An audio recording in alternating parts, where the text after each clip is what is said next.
Hello Tammy, I'm John. I'm a senior consultant here with Atticus Education and I'll be conducting your online interview today.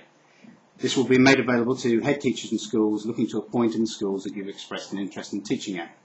So if we can start by you introducing yourself and telling me a little bit about yourself. Okay.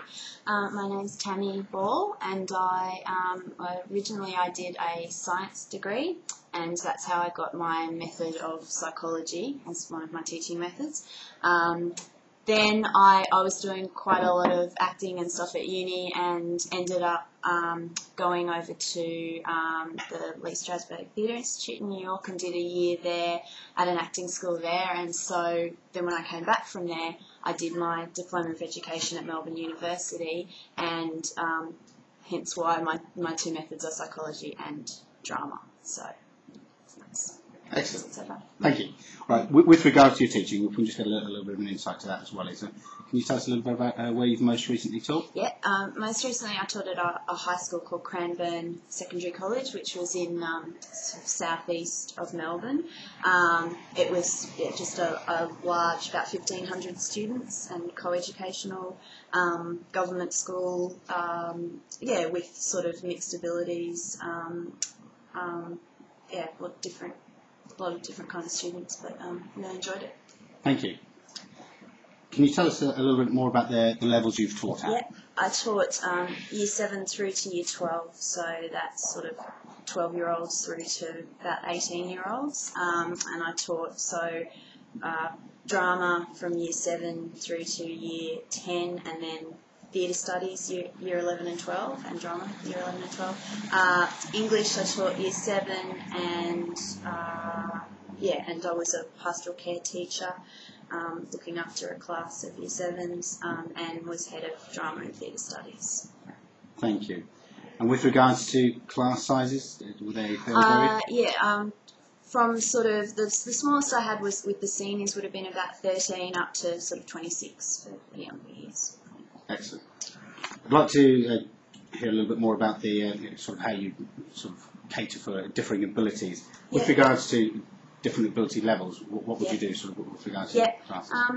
I think the most important thing is sort of to develop individual learning plans for your students. So I guess get to know your students first, get to know each student, that each one's different, each one matters. So get to know them, develop a learning plan for each one, and keep on sort of going back and checking up that if you decide this is going to be the plan for this student, stick to it. Go back and check that what you've set down to do with the student you're kind of keeping up with. I guess you've got to know what you want.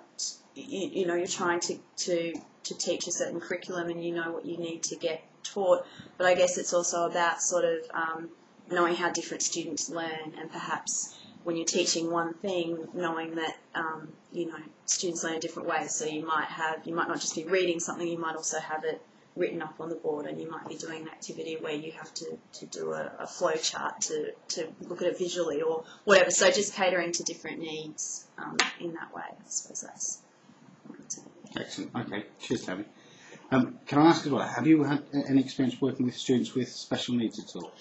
Yes, I have. I've had students with autism and Asperger's, hearing impairments, worked with students with that, and I've had a lot of students just with language disorders and behavioural disorders we've had to deal with. How have you incorporated those into your... So basically I suppose it's just about, again, kind of differentiating between each student, knowing what each student needs, and being really clear about expectations, rewarding the positives, and any kind of taking small steps and any achievements, any positive actions or positive learning outcomes that the students have, rewarding those, and kind of focusing on those rather than focusing on the negatives. Because that's the important thing. Yeah.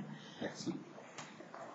With regards to curriculum, how would you deliver the curriculum to meet the needs of all of the pupils? Yeah. Again, I think it's sort of about individual learning plans and just knowing the different ways that different students learn. Again, so as I said, sort of having you're reading something, but you've also got it on the board, but you're also doing a diagram and you're also drawing a picture to do with that, or just trying to not be solely catering to just the one sort of traditional way that the students learn, letting them do some group work, because some students excel in groups, some students excel in individual work, some students like to work in a pair. So just finding ways that, knowing, getting to know your students fairly quickly and knowing the best way that they learn and the best way that they work in order to achieve the best results that they can. Absolutely. Yeah. Can you give us an example or describe your classroom management and maybe an example?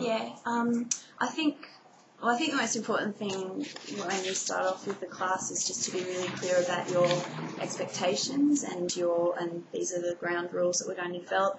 Whether you give them, tell them these are the rules, or whether I like to sort of develop, as a class we talk about, so what do we think we need our rules for this classroom to be, and we develop them together so that we all agree on them and we all know, okay, these are the rules, what consequences do we think, therefore if we break this rule, what consequence do we think we should receive, talk about that so that we set up and put up in the classroom, if it's possible, particularly with younger kids, but a list of rules and if we break them, these are the consequences, so that I guess if, something does happen, if an incident does occur, then we know, okay, these are the procedures that will be followed, and not that it will necessarily go really smoothly, but at least the student will know, well, I guess is to be expected that those steps will be taken. Yeah, absolutely. That's right. Okay.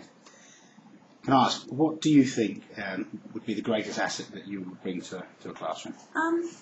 I would say probably flexibility and just the fact that I am very open to getting to know individual students and helping them out and trying to, as much as I set down my ground rules and stick to them, I'm pretty flexible in trying to cater to, their individual needs and trying to just, letting them know that they're always to be listened to, if they sort of have respect for me, then I absolutely respect each student as an individual, and so I think that's important. I think that kind of flexibility and just, I guess, compassion, and understanding of them is probably something I would bring.